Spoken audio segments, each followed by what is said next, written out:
Hello বন্ধুরা, আমি আবার আজকে একটা রেসিপি নিয়ে চলে এসেছি। আজকে আমি বানাবো পটল মহারানি।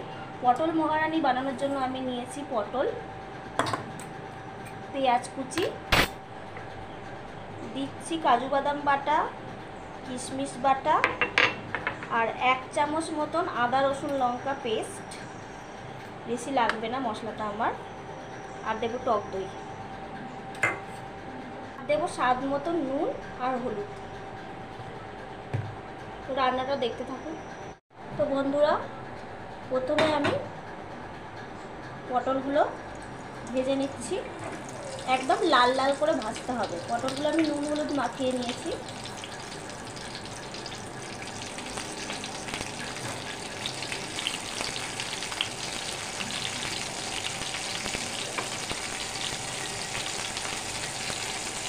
বন্ধুরা, পটলগুলো এবার লাল লাল করে ভাজা হয়ে গেছে। পটলগুলো আমি তুলে নেব একটা অন্য পাত্রে।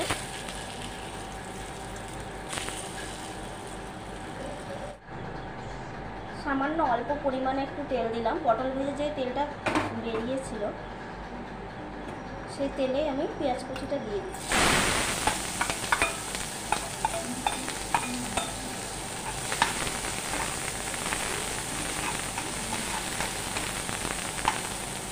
তো পটলের মধ্যেও প্রচুর ভিটামিন থাকে, যেমন ভিটামিন সি থাকে, ভিটামিন বি1, ভিটামিন বি2 থাকে,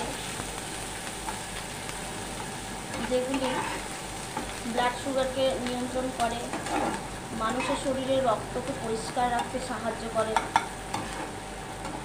আবার বিজ্ঞানীরা গবেষণা করে দেখেছেন যে পটলের সবুজ রস মাথা ব্যথা কমায়। পটলটা অবশ্যই খাবেন, খুব টেস্টিও লাগে। পটলের প্রত্যেকটা রান্নায় খুব টেস্টি হয়।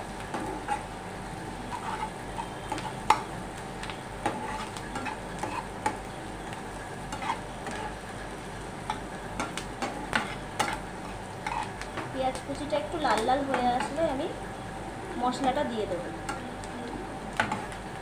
এটা অল্প তেলে, শুধু পটলটা ভাজতে যা একটু বেশি তেল লাগে, কিন্তু রান্নাটা একদম অল্প তেলেই হয় এবং মশলাও খুব অল্প।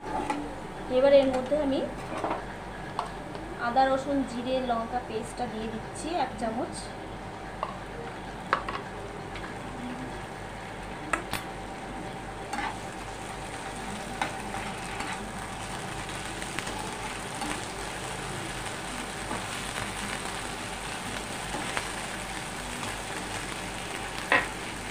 এবার দেবো কাজু বাদাম বাটা, এবার দেবো কিশমিশ বাটা,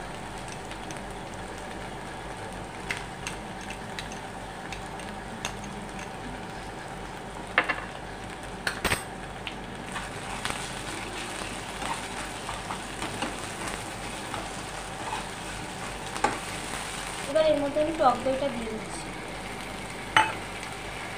টক দইটাও একদম অল্প পরিমাণেই লাগবে, 1 চামচ মতন।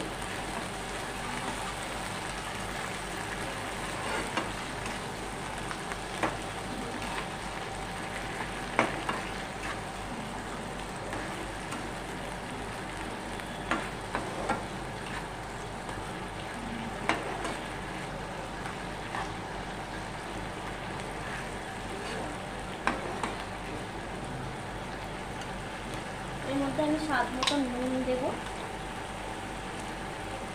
খুব বেশি দেবো না, কারণ পটলটাতে আমি নুন আর হলুদ মাখিয়ে রেখেছিলাম।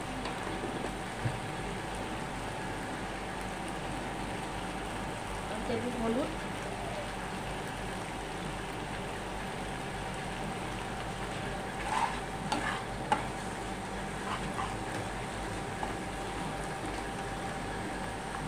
সামান্য একটুখানি জল নেব কষিয়ে নেওয়ার জন্য।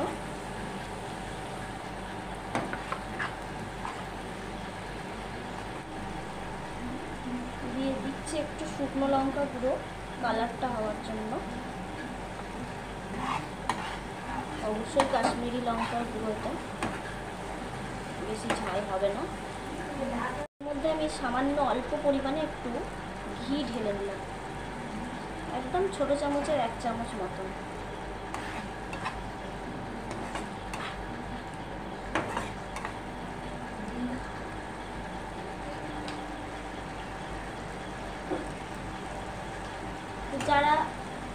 মধ্যে একটু মিষ্টি স্বাদ অনুভব করতে চান তারা অবশ্যই একটু চিনি বা গুড় দেবেন।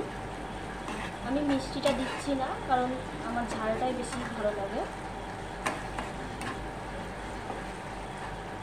তো এবার আমি অল্প পরিমাণে একটু জল দেব, একদম অল্প।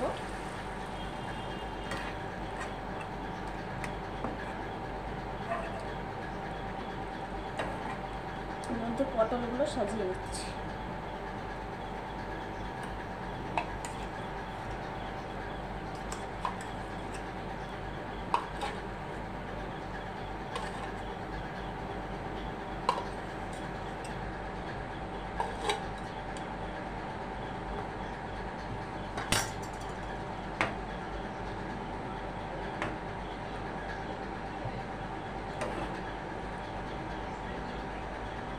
এসেছে ঝোলটা, এবার আমি একটু ঢাকা দিয়ে দিচ্ছি।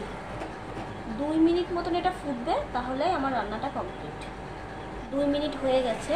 2 মিনিট পর আমি ঢাকনাটা খুললাম। তো পটল মহারানি রেডি। একদম রেস্টুরেন্ট স্টাইলে ঘরোয়া পদ্ধতিতে পটল মহারানি রান্না করলাম।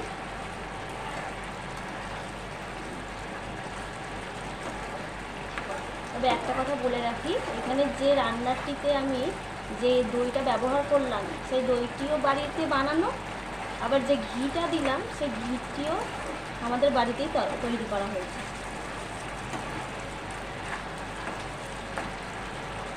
তো স্কিপ না করে বন্ধুরা একটা পুরো ভিডিওটা দেখে নেবেন। অবশ্যই একটা লাইক, কমেন্ট, একটা শেয়ার করে দেবেন। অবশ্যই আমার চ্যানেলটিকে একটা সাবস্ক্রাইব করে দেবেন। তো কেমন হয়েছে পটল মহারানি একবার কমেন্ট করে জানাবেন। টাটা বন্ধুরা।